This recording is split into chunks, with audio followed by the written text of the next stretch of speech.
श्री का अर्थ लक्ष्मी से, हम लक्ष्मी को भी श्री कहते हैं। श्री संपत्तिरित्यर्थ, संपत्ति को भी हम श्री कहते हैं। श्री का अर्थ मां भगवती लक्ष्मी, जिनके द्वारा इस विश्व का भरण पोषण होता है। वह लक्ष्मी कौन है? कहा कि श्रयति हरिम हरिड़ा सेव्यमानम सा श्री। जब हम किसी पुराण को देखते हैं तो पुराण के पहले पृष्ठ पर फोटो लगी होती है, लक्ष्मी जी भगवान नारायण के चरण को दबा रहे हैं। तो श्रयति हरि, जो मां भगवती भगवान के चरण का सेवन करती है, चरण दबाती है, वो श्री। और कहा कि मां भगवती कितनी करुणावान है। अगर मां भगवती की कृपा हम सब पर न हो तो हम सब ठीक प्रकार से जीवन यापन कर ही नहीं सकते। श्री का अर्थ तेज भी होता है। जैसे कोई दुबला पतला व्यक्ति जा रहा हो तो कहते हैं कि भैया क्या बात है, एकदम बहुत निर्बल है, चल भी नहीं पा रहे हैं, ऐसा लग रहा है कि ये घर पहुंचेंगे कि नहीं पहुंचेंगे। तो श्री का अर्थ तेज से भी। और कहा कि ये भगवती इतनी परम दयालु है, अगर ये न हो तो मनुष्य को भगवान मिलने वाले नहीं। क्योंकि यदि दया है तो वो माताओं में ही है, ये साक्षात दया की मूर्ति है।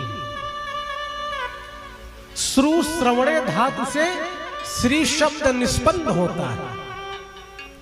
शृणोति भक्तानां दुख गाथाः श्रुत्वा च भगवन्तं श्रावयति इतश्री। जब इस संसार में जीव प्रायः परेशान हो जाता है, हताश निराश हो जाता है, और निराशा को देख करके मां भगवती लक्ष्मी बैकुंठ में प्रभु से कहती है कि हे प्रभु, यह चाहे जैसा भी है लेकिन है तो आपका ही। कहा कि जैसे एक पिता के 4 पुत्र हुए, एक पिता के विपुल कुमारा, हो ही पृथक गुणशील आचारा।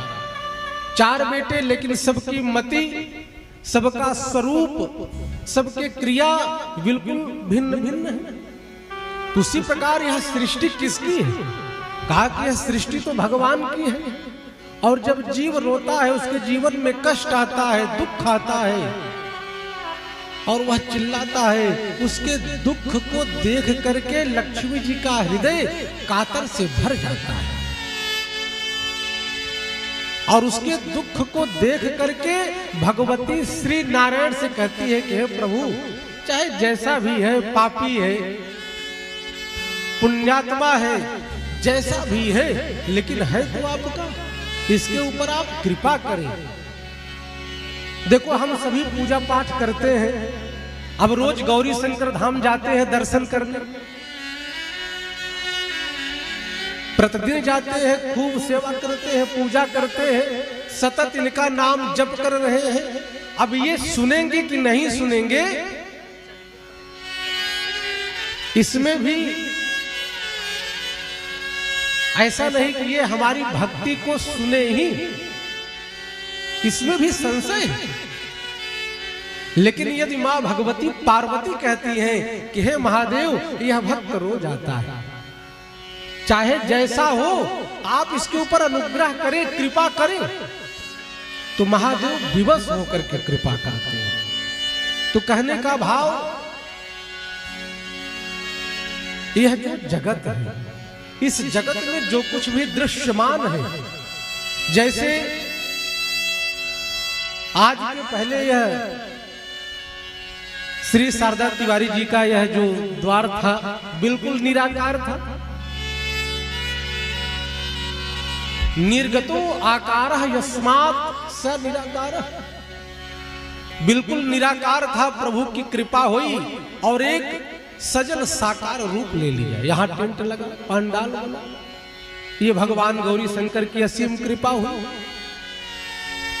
तो कहने का भाव कि यह संसार मां भगवती की कृपा से ही चलता है। अगर कोई श्री से हीन है तो वह बेचारा खा भी नहीं सकता है। और कहते हैं कि जब दुर्दिन आ जाए और व्यक्ति यदि भीख भी मांगने लग जाए तो लोग कहते हैं कि इतना हट्टा कट्टा होकर के भीख मांग रहे हो, कुछ काम नहीं कर सकते। तो कहने का भाव यह सृष्टि का परम नियामक तो भगवान नारायण है ही, लेकिन हम सभी जीवों पर करुणा करती है मां भगवती श्री।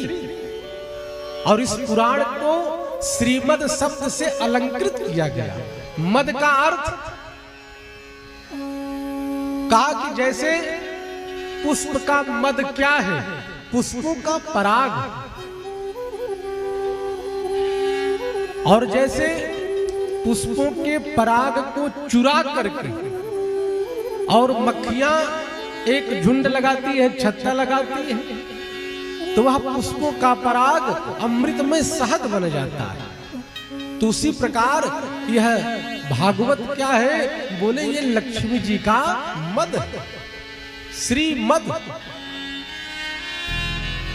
भागवत में 4 अर्थ, भागवत, और 4 ही पुरुषार्थ है, धर्म अर्थ काम मोक्ष, और 4 ही आश्रम है, ब्रह्मचर्य आश्रम, गृहस्थ आश्रम, वानप्रस्थ आश्रम और संन्यास आश्रम। और यह जीवन भी 4 दिन का। लोग कहते हैं भैया 4 दिन का जीवन है, क्यों किसी से आप नफरत करते हैं, घृणा करते हैं? तो सारा खेल इन 4 दिन का ही है। तो कहा कि जब यह मनुष्य भागवत जी का आश्रय लेता है, भकारात वर्धते नित्यम, गकारात ज्ञान संपदम, वकारात विश्व ऐश्वर्यम, तकारात मोक्ष माप्नुयात्। कहा कि जब हम भागवत का आश्रय लेते हैं तो हमारे भीतर सबसे पहले भक्ति का उदय होता है। भ से भक्ति, और जब भक्ति का उदय होता है तब हमारे जीवन में उदयते विवेक, विवेक रूपी भुवन भास्कर का उदय होता है।